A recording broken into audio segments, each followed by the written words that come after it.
So he goes through rules, like on the book, it's rule 1, rule 2, I think there's 9 rules altogether about how to he's mentoring you or teaching you how to become a millionaire.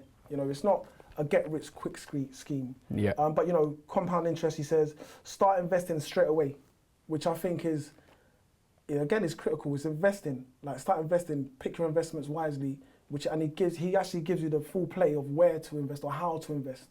And he calls it the Noah principle, as in start investing straight away. So that's like, see, with Noah's Ark, he was preparing for the flood before the flood. Yeah. So it's not like, okay, the rain's coming now, let me start trying to build the boat now, the ark now, it's too late. You know what I'm saying? So that's what he calls it. So start straight away. Even with £100, £10, £50, £1, whatever you have, just start investing. Then again, as you get older, things like pay off your credit cards before because you have to learn to play the game a little bit.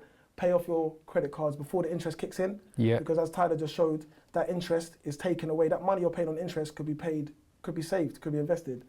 And then also something which has helped me a lot personally is like dollar cost averaging. So what that is essentially is when you're investing, you're buying, say you're investing £100 every month. That's your investment strategy, £100 every month. Sometimes the stock price is high, sometimes the stock price is low. So for example, if every stock costs £1 and you spend £100, you're gonna buy 100 shares in that. But next month, the stock price might go down to 50 pence, or sorry, £50. So now you're getting double your money basically. So over a long length of time, normally dollar cost averaging is better than trying to time the market. It's a bit technical, but I hope I've explained it well enough. But basically dollar cost averaging, again, if you want to find out more about it, just research it.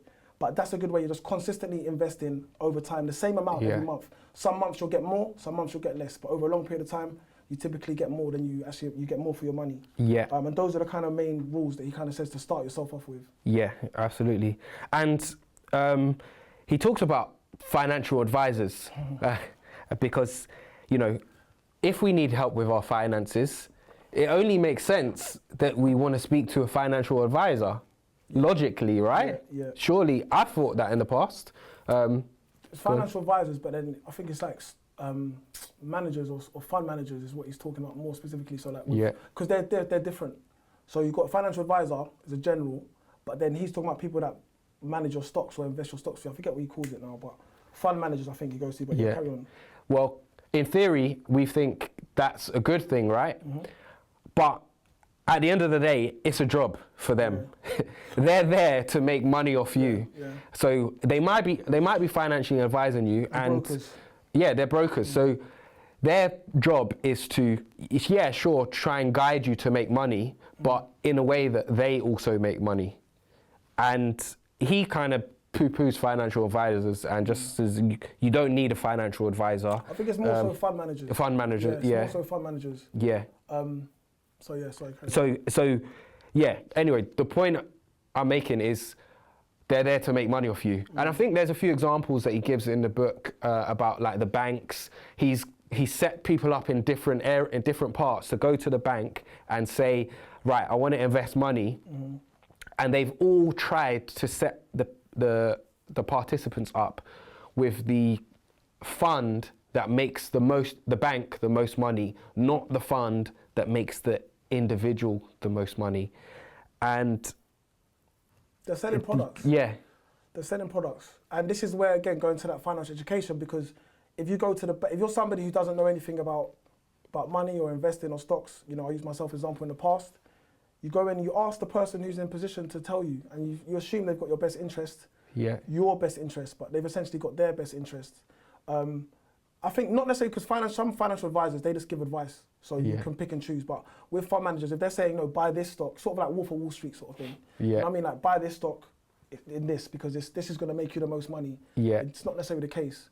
And then, we've danced around it. Index funds is what he talks about. Yeah. And he basically feels that, or it's shown that index funds over time always beat like stock picking.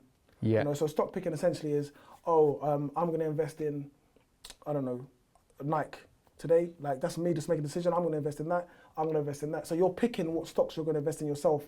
Again, using that example of Roger Federer versus a novice tennis player, is that really the smart thing to do? Versus if you put your money in an index invests your money across the top X. So the S&P 500 is the top 500 companies in America. So your money is being spread across those 500 companies, and they have to hit a certain threshold to be in that S&P 500. Yeah. So, and if they fall out of that, let's say it's 100 million a year they have to make. If they make less than that, okay, the next company that does it gets replaced. So your money's just in that index, and that's it. Yeah. It's actually quite simple, but that's the problem. It's too simple, because people we want to overcomplicate things. We want to make like we're smart and and I see I've got friends that are investing, and again, if you know what you're doing, go for it. If you have the time as well, that's another thing is it takes a lot of time to investigate and do your research about the different stocks. There's so much to take into account. Yeah. So much to take into account. Not just by the time you've seen it on Instagram or by the time you've seen it on YouTube, it's too late.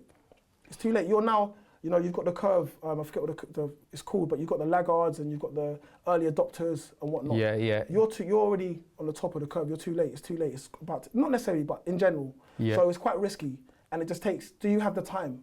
He calls it a couch potato strategy. Yeah. That's what he kind of says. Very simple. We can even end it now. Invest in indexes. Seriously, that's the story. Obviously, we won't, but you get my point.